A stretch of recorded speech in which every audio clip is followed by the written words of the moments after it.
Hi boys and girls, I am outside today and I have something exciting to show you. So I was walking around and I found a few interesting things. I found a piece of pavement. It has this really great texture. Do you see it?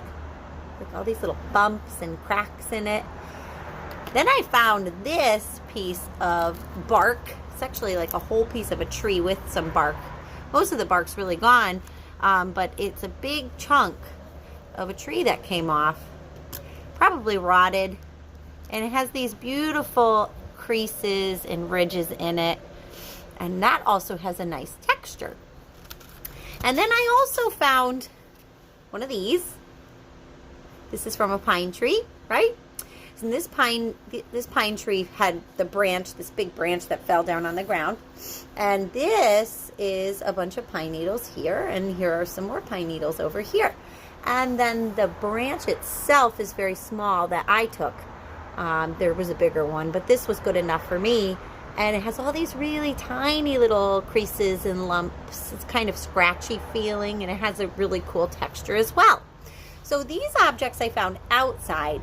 And today for your art project, I was hoping you would be able to go outside and find some things with texture, okay? And texture is the way that something feels.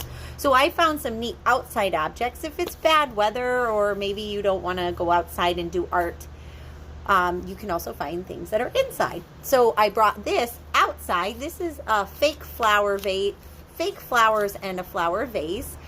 This vase has this beautiful texture. It is glass, so you have to be careful when you're moving glass things around or you're looking at the texture of things. The best way to find texture is to use your hands. You can close your eyes.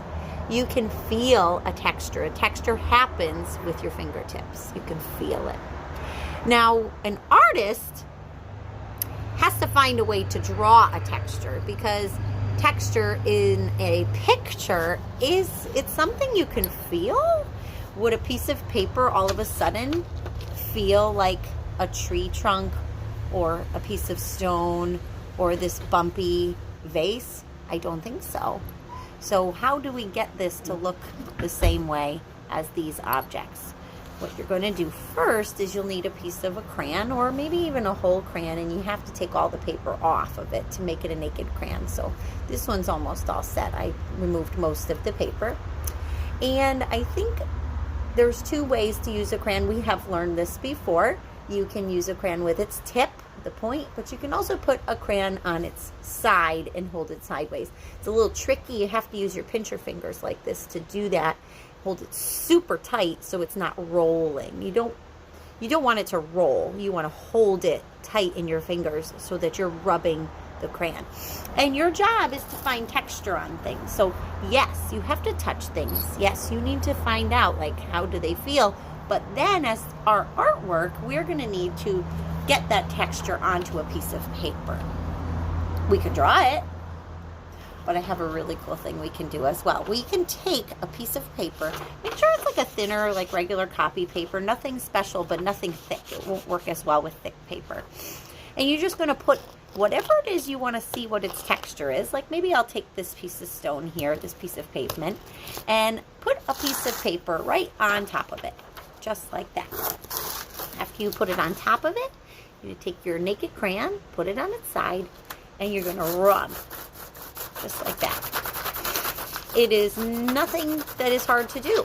It's this easy stuff, but it's also really fun and exciting to see. Let me just move this so you can see what it's coming out like. Check this out. You see that texture?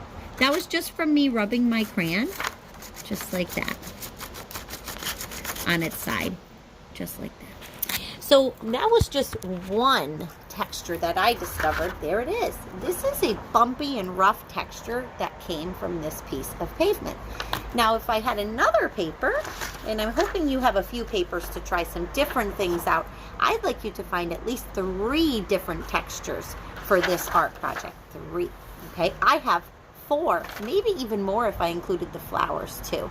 So now I'm going to put this over this piece of pine needles. Let's see what happens with this one.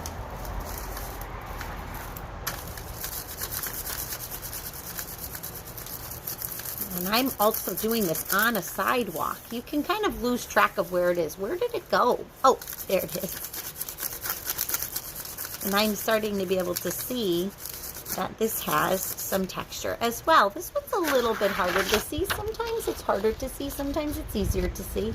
I can see the long lines of the pine needles, and I can also see this is part of the branch that came. And I think I'll also try this piece of wood too. Let's see what happens when we put our paper over this piece of wood. And let's rub this over. Whoa. It gave me some big lines. Look at this. It gave me these huge bumps right here, but then not much in between. I wonder why that happened, why it gave me long lines, but not much in between. Maybe it's because of the ridges that I had on this piece of wood. Okay, and remember I said you can do this inside too, but if you go outside, you might get lucky enough to also find something like this. This is just a brick wall. Brick is an amazing texture. It doesn't feel the same way as a piece of wood or a piece of driveway or pavement. It doesn't feel the same way that a leaf feels, like these leaves. The texture of it is kind of a scratchier, rough and dry texture. Mrs. Vining does not like the feeling of brick. But if I go like this on the wall and I go right on it and I use the crayon on its side, I could do a whole bunch of bricks. I'm starting to see the bricks come through. Can you see that? Look at, there's one, there's two, there's three, and then all of a sudden these lines appeared. And if I look closely, there's lines in between the bricks as well. So it's really neat because it almost makes a copy of it when you do that. You take all of your rubbings. These are called texture rubbings, and you can do them with all sorts of things. So I want you to experiment and try to get a really good texture rubbing where you can see what it was that you rubbed. That's how you know you got a good one. So when I told you about my pine needle one, that one didn't come out as good as the brick did or the pavement did. Even my my tree bark, the piece of tree, didn't come out as good. So, you know, maybe I'll just try one more just for fun, something that we found inside. This one I'm gonna put just a paper underneath it to keep it steady. And I'm gonna try one of these